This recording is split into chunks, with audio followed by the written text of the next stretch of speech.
Hello and welcome to Ask the Process Pro. I'm Kaushik Majumder, your work-life freedom coach. In this podcast, I provide practically actionable solutions to the workplace challenges that you share with me through mail or on social networking platforms. In today's episode of Ask the Process Pro, I would address a query that I've received from Kalyan. Kalyan's question is, Hi Kaushik, I need your guidance on a sensitive issue I'm dealing with at work. Recently, during the appraisal cycle, I received a rating that I strongly believe does not reflect my performance. I have consistently met my targets, taken up additional responsibilities, and even received appreciation from clients and peers. Yet my manager gave me a low rating, citing reasons that I feel are subjective and unclear. I want to have conversation with HR about this, but I'm nervous about how to approach it without coming across as a confrontational or unprofessional.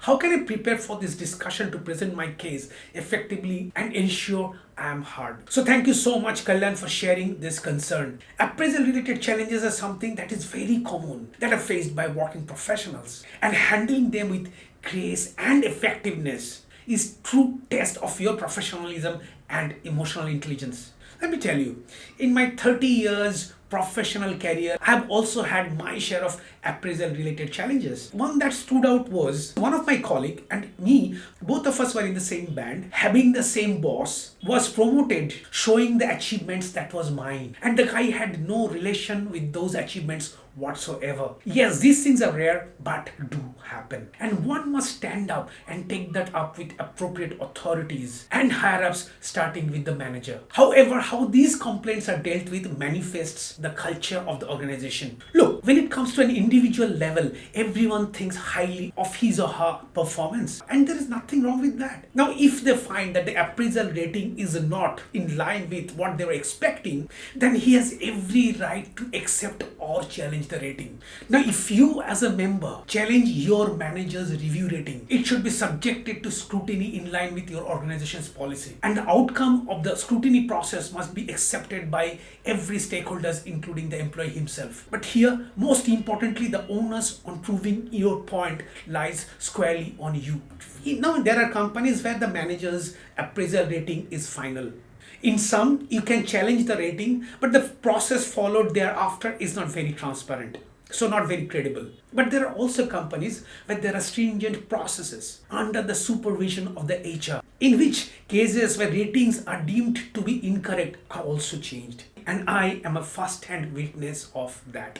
So from your side, you can and should definitely take that up with the HR if you are not happy with the rating. If you think your rating is not based on fair assessment of your performance. And for that, you need all documented evidence of your performance from all the stakeholders carefully maintained. Your boss, your customer, your colleagues, other stakeholders, no matter how small that is. Even as small as just a comment, well done or good job, could prove to be a game changer. Now, without this kind of evidence, it's your words versus your managers. Chances that no matter how strong your case is, it's end of the day, it's your manager's words that is going to be standing.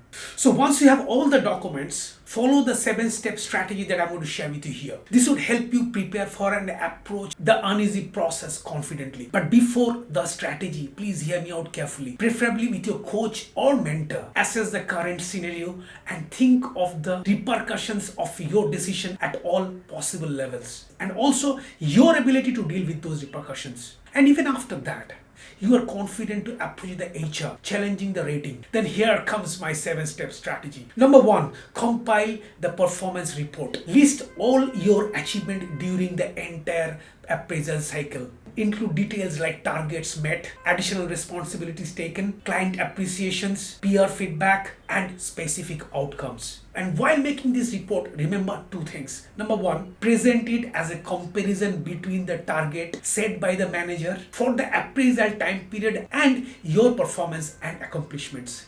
Number 2, stick to facts and data. Emotional arguments like I've been working in this company for last 10 years or I performed better than X but X got a better rating must be avoided. Emotional arguments can dilute the impact of your case. It should be your performance versus your goal. That was said by your manager in the beginning of the appraisal cycle. The second step of the 7-step strategy: understand the manager's perspective behind this rating. Schedule a one-to-one call with the manager to understand his perspective and reason for the rating. In this meeting, just be an active listener. Do not argue because he knows everything. So with him, no argument at this stage is going to work when the ball is out of his court anyway. Third step of the 7-step strategy. Now, once you have the manager's reasoning, and if you are still unconvinced, then incorporate the counterpoints from your side for each point that has been raised by the manager. This is to make your case watertight when you will be approaching the HR. Number 4, approach the HR through mail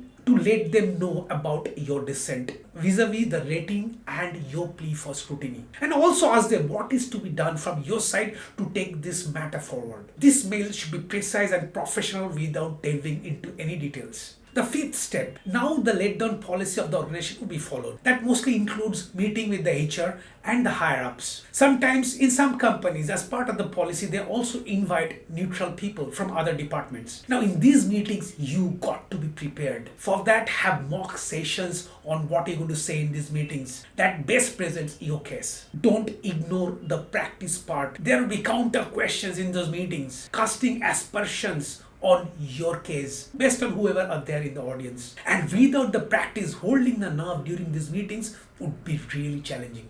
The 6th step, your argument should be fully focused on facts and figures and not for a moment on finger pointing or blame gaming. Avoid using phrases like "I deserve better" or "this is unfair." And the last step, plan forward. Use the feedback you got from these meetings to set goals for the next cycle and discuss those with your manager early on. Proactively aligning expectations can prevent similar issues in the future. So Kalyan, by following this 7-step strategy, you can handle this situation with professionalism and poise. Remember, it's not just about fighting for higher rating. It's about your ability to navigate workplace challenges with maturity and grace. So to all my viewers who are working professionals facing workplace challenges, remember, these setbacks are stepping stones to growth. It's how you respond to them defines your success. If you want to learn more actionable strategies to overcome workplace obstacles, don't miss my free webinar, Workplace Warrior Launchpad.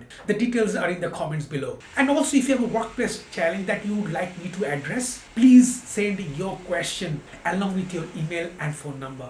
I'll provide practically actionable solution here on Ask the Process Pro. So that's all for this episode. See you in the next video. Until then, take charge of your career and lead with confidence. Bye-bye.